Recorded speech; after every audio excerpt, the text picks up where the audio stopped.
Hello, everyone. My name is Gus. Hi, I'm Woody.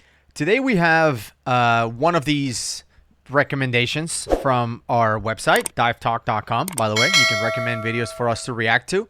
And I haven't seen this one, but the title of the video is Divers Doing Cave Diving and apparently went into a death trap. Like, got themselves into a death trap. I don't know how cave diving you get yourself into a death trap, but... You know, it's making it sound like, for some of our viewers, that every time we talk about cave diving, automatically death. If you cave dive, you die. Yeah. And that's just not the case. Yeah, and you see in the comments people say, rule number one of cave diving is don't go cave diving. Like, haha, so funny. I did say something on one of our last videos, the one about Eagle's Nest, that I said that they're trying to close Eagle's Nest because not because it's dangerous, but because people died. And what I mean by that is, people called me out on that. What I mean by that is, every cave is dangerous. Every underwater cave is dangerous. If you go in there without training and the right equipment, you die. But they're not trying to close every single cave. Of course, Eagle's Nest is dangerous, but so is every other cave. The reason why they're trying to close Eagle's Nest is because people have died there. People haven't died in every underwater cave. That's what I mean. So all caves are dangerous. They're not trying to close Eagle's Nest because it's dangerous. They're trying to close it because people have died. Yeah. there. But on the other hand, we do have a lot of cave divers that at times may not want to acknowledge the fact that cave diving is considered one of the most deadly Yes. activities in the world. Absolutely. You can't just say it's not. It Yeah. is, right? You're going underwater. You can't come up. You better do it right. And Yeah. you better have enough air to get out. So Right. with that said, But also, and I don't know if you think like me on this, but one of the messages from that was that we had two experienced cave divers who did everything right? They prepared, they had the right equipment, they had certifications, training, whatever, and they still died cave diving. So people said, look, this is super hard to process that even if you do everything you can die too. But the way I think about it is, that's also true. Like, if you're a pilot, you're flying a plane, you do everything, all your checks, you're prepared, you have the experience, whatever, you can still crash. There can still be a failure and crash. The same thing driving, the same thing, whatever, right? You can take all the precautions that you want and stuff still happens. but it is interesting that insurance companies are the absolute best predictors of anything. That their entire business is predicting odds of something How happening. likely is it to happen? Yeah. If you say you're a cave diver on, I'd say, any life insurance application, you're probably going to get denied. So are they truly predicting those odds correctly? And I think the answer is it's very, very dangerous to cave dive. Yeah. But the next set of comments could be, then why do you guys still do it? That's what I would type. If I Yeah. just heard me say that, I would say to you, then, are you trying to be cool? No. Are you trying to be tough? Are you trying to show that you're better than everybody else? And the answers for Gus and I are no. No. But I do feel like the way we cave dive, not that we're the best, get rid of that, but the way we do it, at least so far, is we really, really focus on these rules.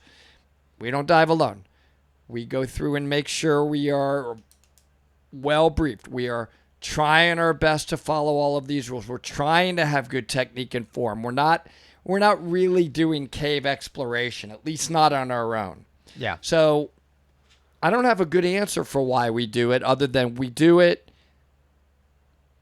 to the safest ability that we possibly do any activity that I've ever done. I just love everything about it. The whole preparation, the technique involved, the mindset, like just everything. The people who surround you are people that are super trained. Like, I love everything about it.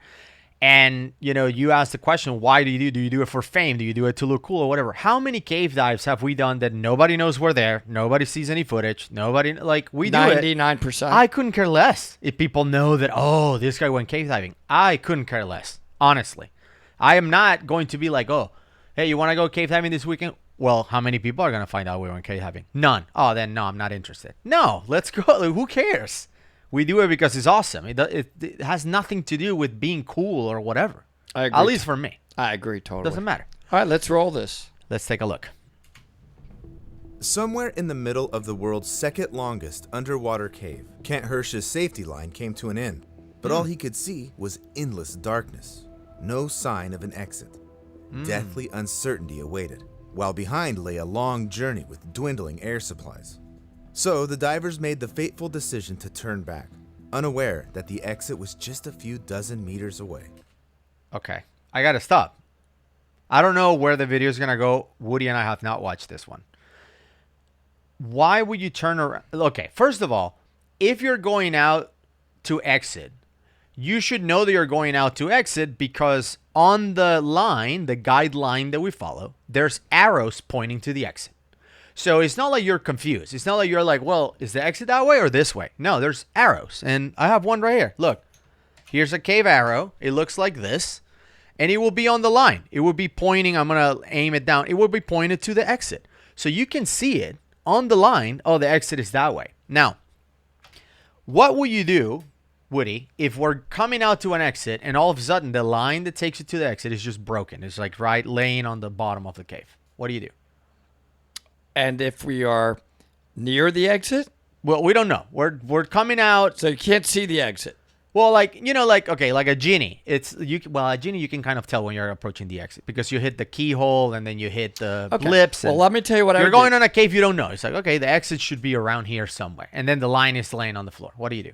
Tie off. Of course. Tie a line off and look and start looking for that and of course stay calm and tie off. I mean, that's the procedures. You know, this happened to me at El Diablo, at Cenote El Diablo in Mexico. The line was literally, it looked like it was made of glass and it just fell and shattered. Like the line was broken in chunks, right? Not just broken, but like broken in chunks. Now, what you see when you cave dive is that the line typically goes in straight lines. Like cave explorers tend to lay line as far as we can in a straight line. You don't want to be tying and do zigzags. You want to go as straight as possible. So if you're on a cave and you're swimming out, like Woody mentioned, and the line ends, you're going to tie up and go straight. It's probably going to be straight. Just keep going straight and you're going to hit it. Yeah. Right? That's what you, to turn around. If you're coming out on an exit and you find the line broken, turn around. Turn for around what? to what? Like where would we go? You know, we don't, because if you turn around, understand that you could be turning around and have to go 10,000 more feet. I mean, who even knows if there is an exit if you turn around? Yeah, no. So okay, I don't know.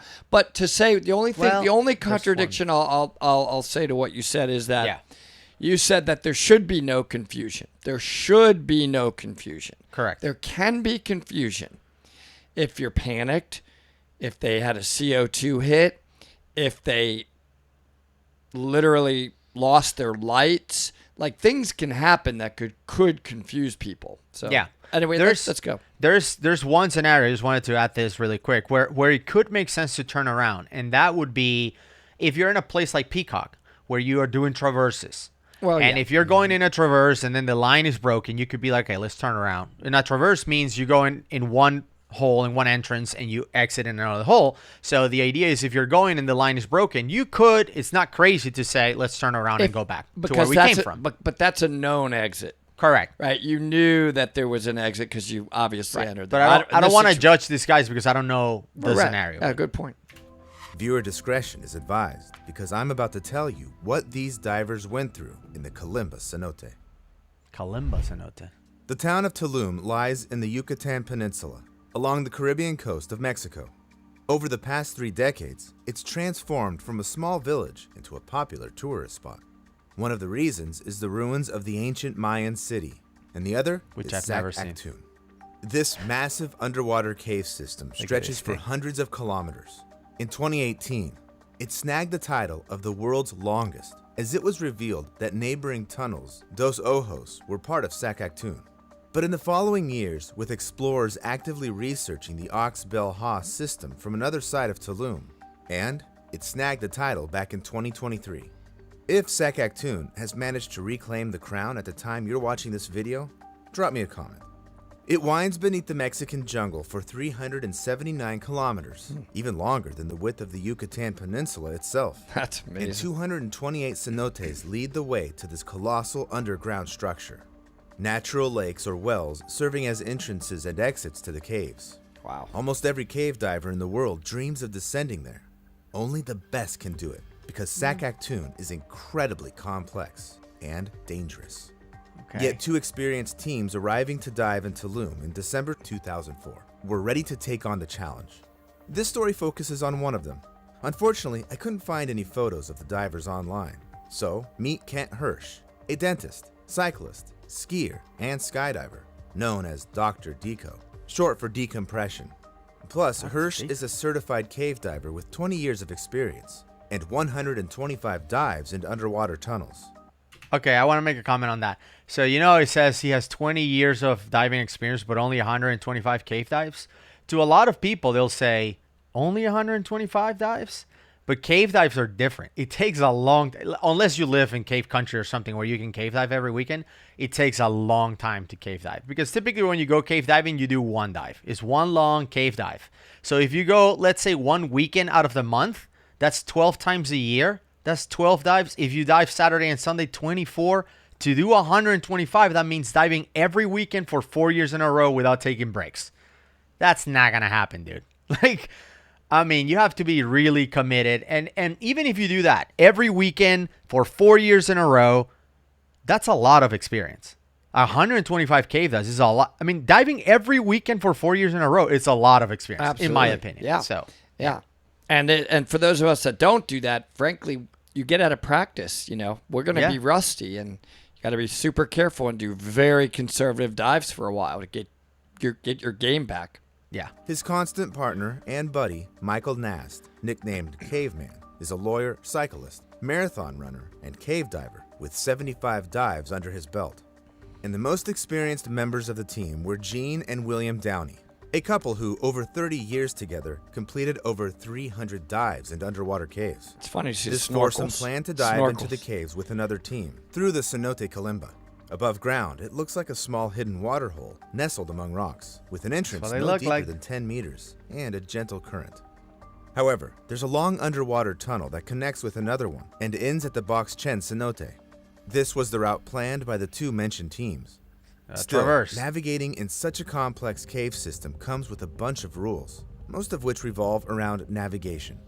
They're like road rules, and we're about to take a micro course in cave diving theory to understand boy. what Cool. happened in the Kalimba Cenote in 2004. Fingers see. crossed. First off, apologies to the pro divers for any oversimplifications or Okay. inaccuracies. Well, that's actually Drop a good comment if I comment. made any critical errors. Fair. I'll Alright. share your diving experience. Fair enough. So, to survive underwater caves, you gotta breathe, see, and understand where you're going. Depending on the depth, time, and other dive specifics, divers use different breathing tanks filled with appropriate gas mixes. But for this story's sake, let's just say they were breathing air, using double tanks. Perfect. Divers always divide their gas mix like this: 1/3 for moving forward, another third for the return trip, and the last third for emergencies. And to see where they're going, divers bring powerful lights. Now, what if they get lost or their lights fail? That's where special lines come in. The main permanent lines, like highways in the cave system.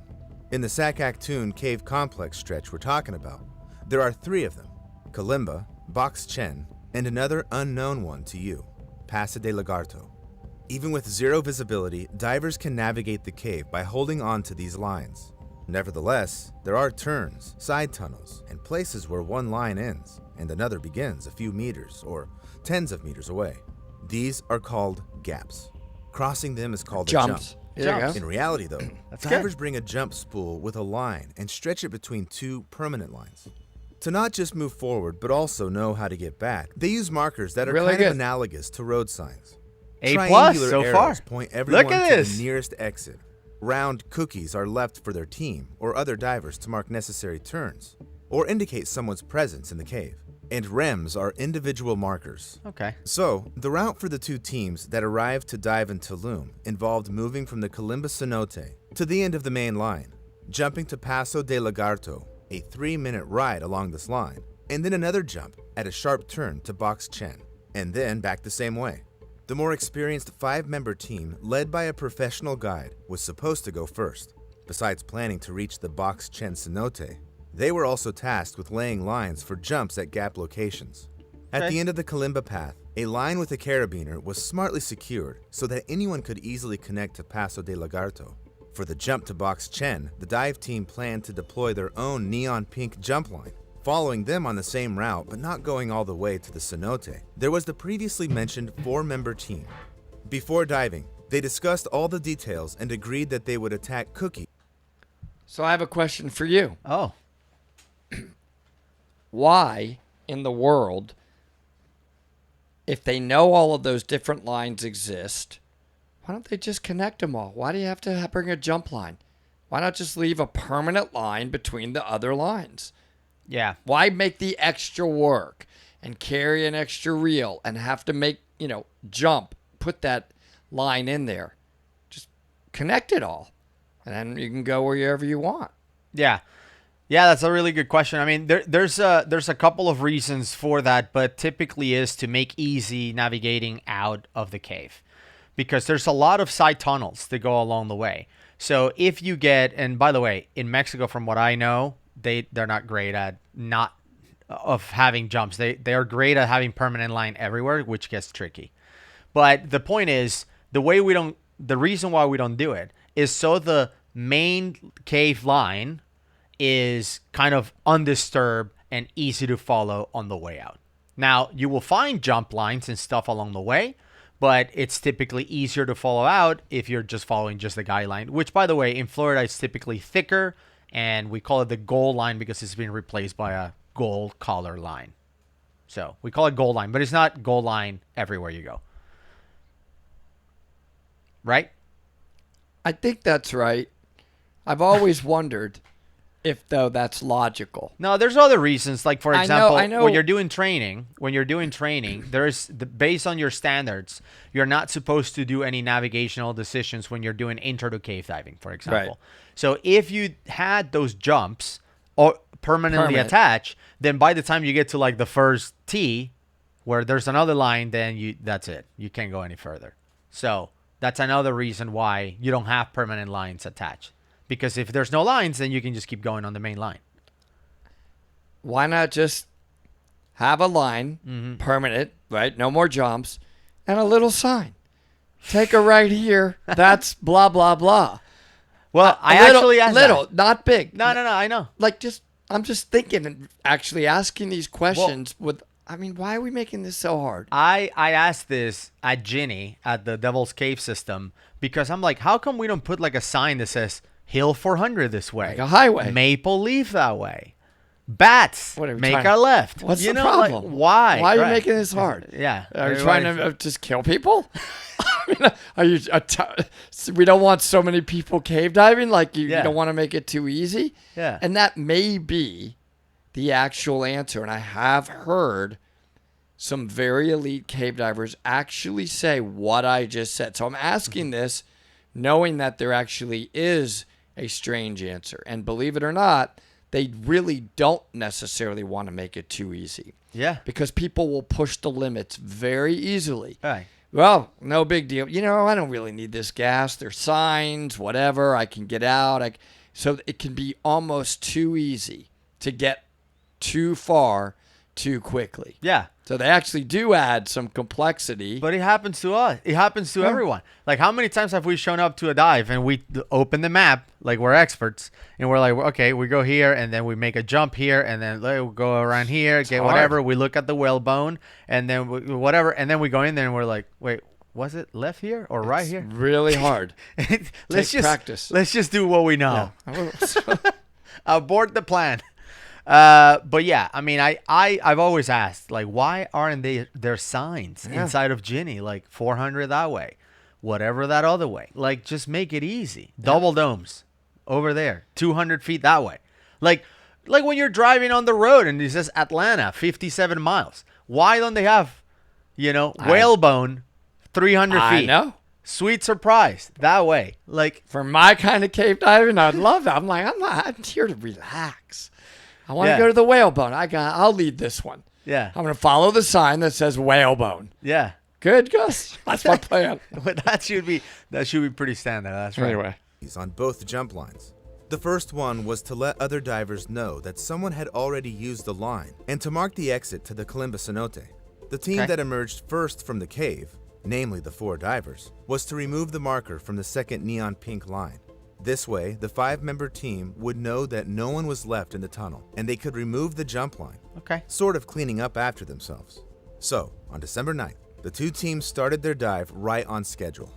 The 5-member team went first, nailed the route, and surfaced at Box Chen. They had a quick chat and then went back in for the return trip. But on the jump line from Box Chen to Paso de Lagarto, they couldn't find the cookies, which meant the 4 divers had already gone into the cave and out, just as agreed, taking the cookies with them. So, as planned, the team removed the neon pink line and finally emerged at the Kalimba Cenote. Everything seemed perfect for the 5, except the 4 divers were still missing on the surface. The guide diving with the 5 thought they changed plans at the last minute to head to the nearby cenote, yet when he got there was no sign of them. Half an hour after the 5 returned from the cave, 2 divers emerged in Kalimba, gasping for air. After catching their breath, they nervously recounted what had just happened to them in the caves. Hirsch, Nast, and the Downey couple dived into the Kalimba Cenote after the 5. They covered about 500 meters in 32 minutes, reaching the first 2-meter jump spot. They successfully made the jump, swam 20 meters along the Paso de Lagarto line, and jumped to Box Chen. But the 4 didn't venture deep into the cave because Michael Nast checked the air supply and realized they had already used up a third. It was time to turn back. Okay. So the 4 turned around, and when they reached the neon pink jump line, Gene removed the cookie, as they agreed with the other team. That's fine. The marker indicating the direction to the Kalimba Cenote was still there. They were supposed to cover the same 20 meters back to the second jump, just in the opposite direction, and then turn right. Unfortunately, they didn't do that. Instead, all 4 team members, for some missed the unknown jump? reason, continued along the Paso de Lagarto line and turned left. They all knew they only had 3 minutes to reach the second jump on the way to the Kalimba Cenote. And this is where it can get confusing with the cave arrows and cookies etiquette and how you set them up. And that's why it's part of our briefing is how are we doing cookies? Because there is the school of thought of putting the cookies on the main line so you know where to go on the way out. So you're doing exit side on of the exit jump. side of the jump. Yeah. And then there's the other side, which is put it on the jump itself. That's like, I think they do that in Mexico. In Right? Mexico. So, you gotta So know that's what that. happens, right? So if you put it right on the jump and you take your cookie, when you get to the exit, you need to know where to go. Yeah. Right? And that's why we put cookies on the exit side. But what people have started doing is put an arrow where you're putting your jump, and then you can put a cookie on the jump line. And now you have both. You Yeah. can solve both problems. And it works for lights out, right? Because let's say we're coming out of that jump with no light. Right. You're feeling, where's the cookie? Oh, that's the cookie on the exit side, so I keep going that way. Correct. Man, all But right. the 4 swam for about 25 minutes until they reached the end of the stationary Paso de Lagarto line. Yeah. It was only then that they realized everything had gone completely off plan. They were somewhere in the giant cave complex and had no idea where to go next. Moreover, the air in their tanks had dropped to the last third, the emergency reserve. Bro. Kent Hirsch attached his jump spool to the end of the Paso de Lagarto line Okay. and swam into the unknown ahead, hoping Okay. to spot another stationary exit. line and arrows pointing to the exit. But all he saw was darkness. The 4 didn't realize they were just 90 meters away from Grand Cenote, where they could have surfaced safely. Hirsch just didn't have enough line on his jump sloop to reach the neighboring stationary line. Yeah, jump spools are typically smaller because you're making a jump. Unless you know that the jump that you're making is pretty far. Like sometimes when you're making the jump from the open water to the main line of the cave, that can be a long portion of it. Like at Peacock, for example, in Orange Grove, is pretty far from the open water to the main cave line. So you bring in a primary reel instead of a jump spool. But typically jump spools are smaller. We happen to use 60-meter ones, which are huge for jump spools. It's a big jump. We tend to have way longer than everyone else, and that's 60. These guys were 90 meters away, so it is true. I mean, you can daisy chain them, but man, if I run out of my 60 and I still haven't found anything, I don't blame him for being like, let's just go back. I mean, now that I know the story, that there's an exit back there. Exactly. And Yeah. they're going back on the line. So, right. For Yeah. sure. Yet, why didn't the four notice they turned the wrong way and swam 20 minutes instead of 3? Yeah. The Good answer question. to this question likely lies with the highly skilled cave diving instructor, Natalie L. Gibb. Besides her vast experience, she also founded a training center in the Taj Mahal cenote, just 40 kilometers from Tulum. So, Natalie knows not just about underwater caves, but specifically about the Sac Actun tunnels where Hirsch, Nast, and the Downey couples were diving. In one of her articles, Gibb recounted an incident that happened directly to her. Natalie dived into a cave she had been to maybe 100 times to shoot a video. During the shoot, she was suddenly blinded by a powerful light. The diver immediately swam off course and, upon regaining composure, checked with her compass and was briefly scared. She found out she was moving in the wrong direction. The focus on filming and the blinding light disoriented even a professional instructor. And since Natalie Gibb knew about the tragedy of 2004, she speculated that it was the cameras that caused her problem because, on that tragic day, William Downey was also involved in underwater filming. When 2 divers resurfaced at the Columbus cenote, it turned out to be William and Jean Downey. Their tanks were practically empty, and making it to the exit was proof of their skill and a miracle. After the 4 ended up at the end of the Paso de Lagarto line, nearly 900 meters from the Columbus cenote, 10 times farther than from Grand 3,000 Cenote. feet away. They didn't know it, so Michael Nast turned back. Jean Downey followed, then William, and finally, after grabbing his jump sloop, Kent Hirsch chased after them. For a while, the Downey couple was ahead, but Jean saw the lights of 2 other team members behind them. Doesn't this make you wish you had a rebreather in that situation? Yeah. See, the rebreather gives us so much extra time if stuff like this happens. If the rebreather is functioning, you have so much more than you you would if you're breathing open circuit air, which you're using up that air all the time. Yeah, And you're burning scrubber duration. You're burning Yes.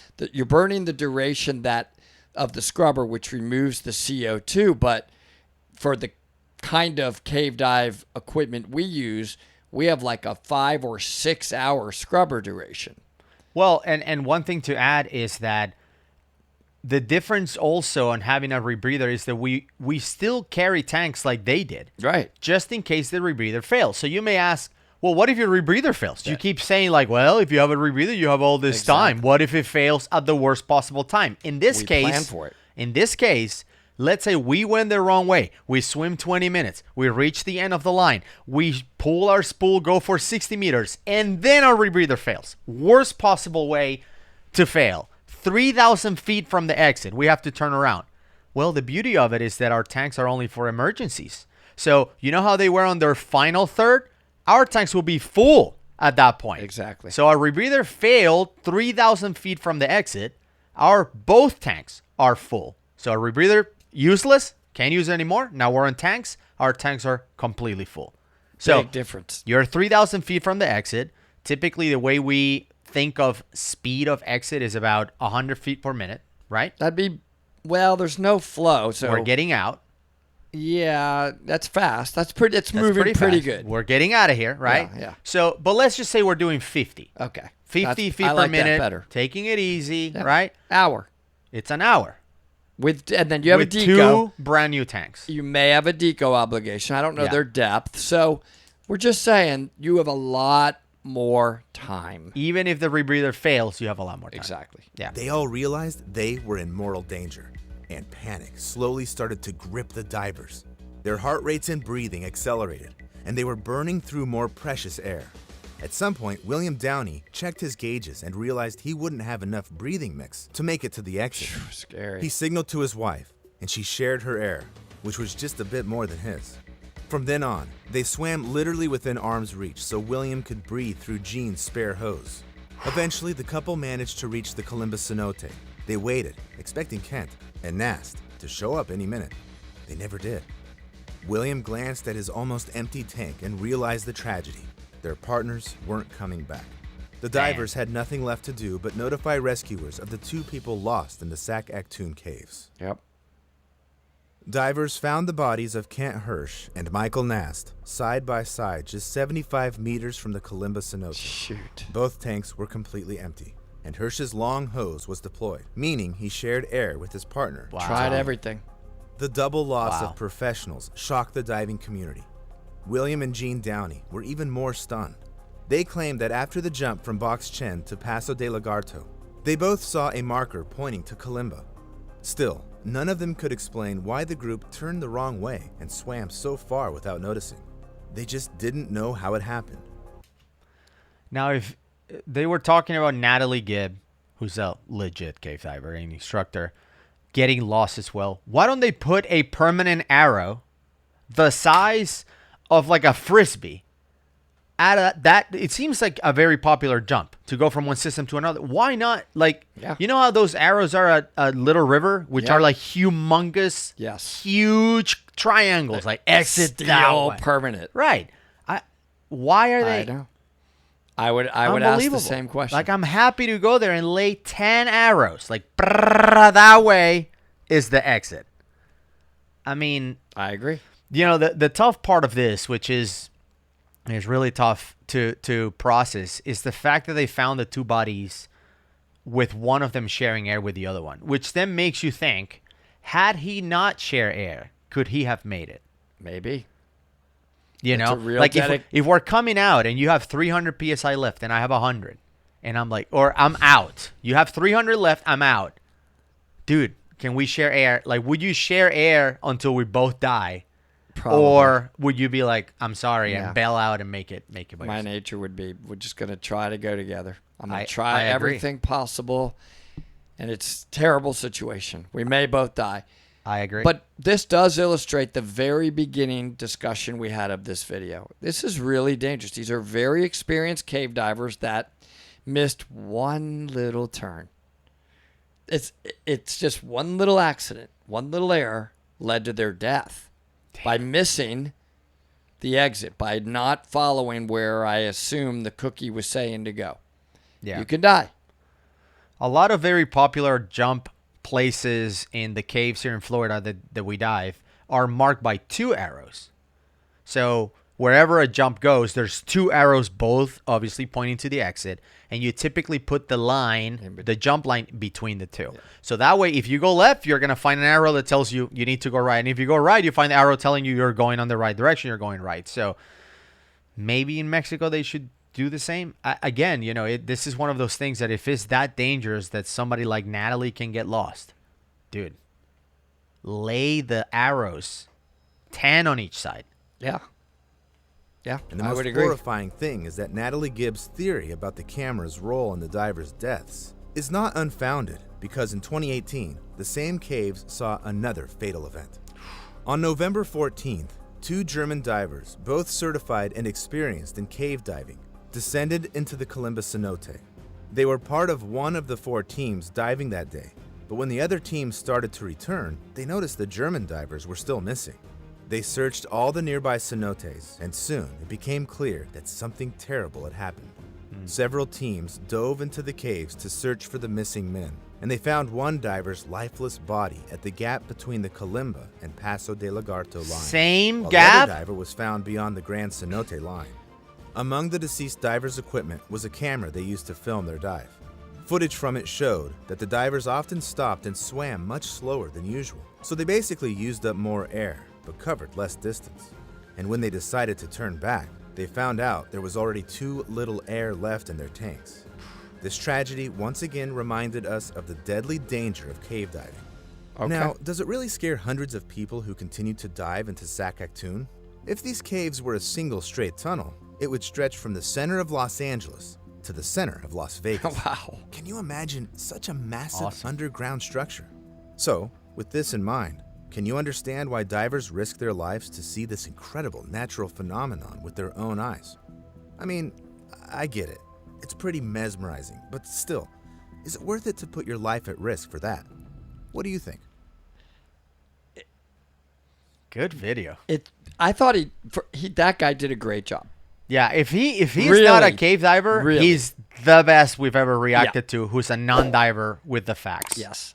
And is it worth he ended. Is it worth putting your life at risk? That's where that exaggeration tends to come, right? Right. Are you really putting your life? You are putting your life at risk, but don't think of it as like it's this super high odds Yeah.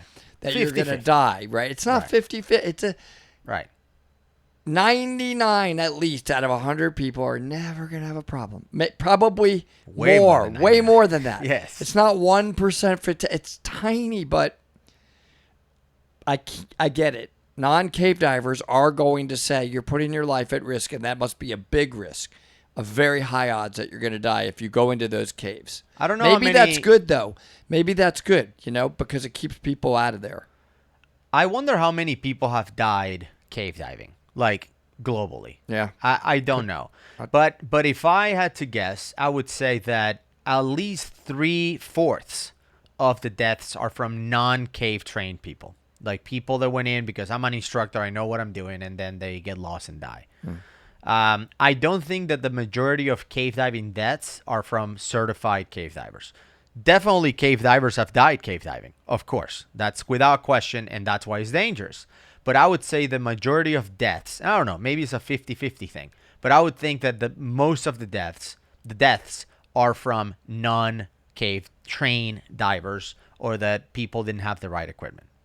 I would tend to agree, but I don't know for a fact. Yeah, we don't know. Great video, I Yeah, thought. I do too. I've never been at Saskatoon. I would love to go there, Me too. especially if we can get to this line, because if it's really this dangerous, I would. put an arrow, baby. Dude, yeah, it's No gonna look like a question. Christmas tree. That line. Absolutely. However, if you are interested in understanding how these maps are made, they talked about Natalie in the video. I'm pretty sure Natalie's husband is Rory, who makes the maps of these Wow. cenotes. He's amazing. He's awesome, and we reacted to this video. I'm gonna leave it right here. You can check it out. We can never do that. I can never draw. He's an artist. Amazing. Bye, everybody.